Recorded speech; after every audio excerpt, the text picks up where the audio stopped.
Mr. Chair, Excellencies, distinguished ladies and gentlemen, again, we want to thank the Peacebuilding Commission for convening this meeting, which we believe could not have come at a more appropriate time than now. We are extremely grateful that this annual session has again considered matters germane to the Anna River Union Basin, among others, especially the recent joint mission of the UN to Liberia. This is a clear indication that these matters still require our utmost attention, and it is a genuine demonstration by the United Nations and stakeholders to find a lasting solution in the region. To some extent, cooperation in the ECOWAS region has intensified, but more is required to strengthen our engagements on the sustenance of peace, security, and democracy, while endeavoring to address or curb illegal cross-border activities, growing piracy, trafficking in persons and drugs, and climate change, among others. This is all the more reason we applaud the promising engagement between UNOWAS and the Peacebuilding Commission. We trust that this collaboration, particularly working with relevant countries and other regional groups, will derive possible solutions to addressing regional peace-building challenges in West Africa and the Sahel.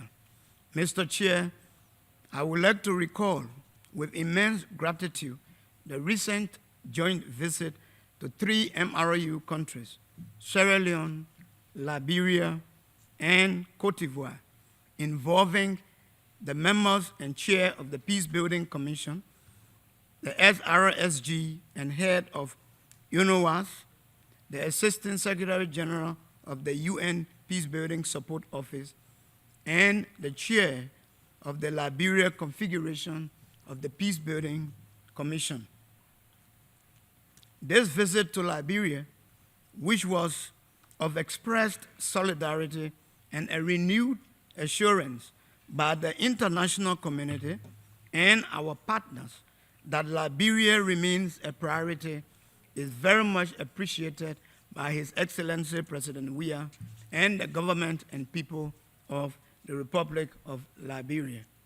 The visit came at a critical time when Liberia is faced with economic challenges, while at the same time preoccupied with initiatives aimed at strengthening and sustaining our peace, security, and democracy, and taking measures to improve the economy, particularly working with relevant partners, including the IMF, World Bank, and the African Development Bank, just to mention a few.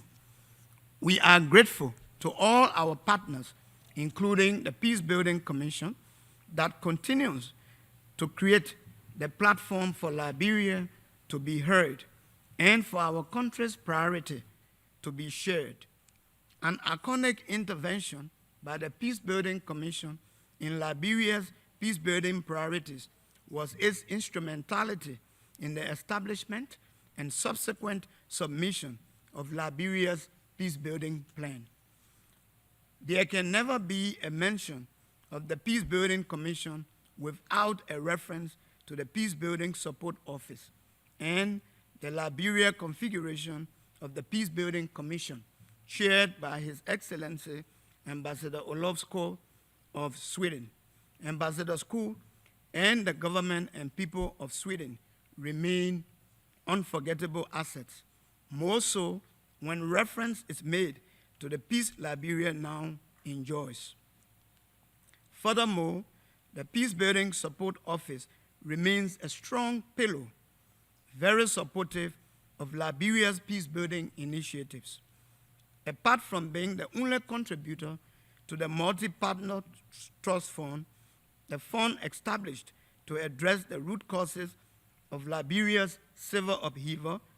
The PBSO continues to provide support to national reconciliation activities, land dispute resolution, electoral processes, governance initiatives and institutions, women empowerment, youth empowerment, among the significant others in Liberia.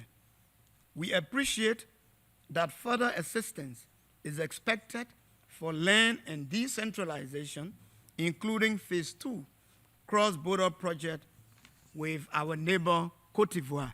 Mr. Chair, Excellencies, ladies and gentlemen, if there was ever an urgent need to help Liberia, it is now, and I mean it is now, distinguished Excellencies. The Liberian economy is under immense stress, and the prices for our major export commodities remain at rock bottom. The peace we enjoy is being threatened by increased protests. The payment of salaries of civil servants remains a challenge. Thus far, the government of Liberia has taken the following measures in a genuine attempt to address the inherited current political and economic situation in the country. The government of Liberia recently staged a national economic dialogue aimed at encouraging all Liberians to advance ideas in devising and supporting new measures which could successfully address the inherited structural defects and imbalances in the economy. Salaries of officials have been reduced, while salaries of civil servants are being harmonized in response to call by the IMF for the government to reduce its annual wage bill to US $297 million. It is important to emphasize that upon assuming the office of the presidency on January 22nd, 2018, His Excellency President Weah, far ahead of these moves, declared on his own 25% reduction in his salaries.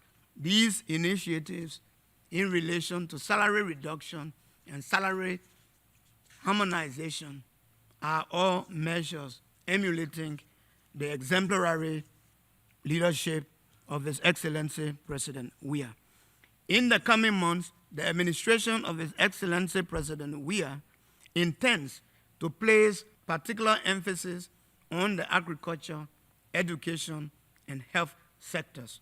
To this end, we will be looking to forge close collaboration with all relevant agencies of the United Nations in accelerating growth and development in Liberia. In spite of all the initiatives by the government, challenges still exist.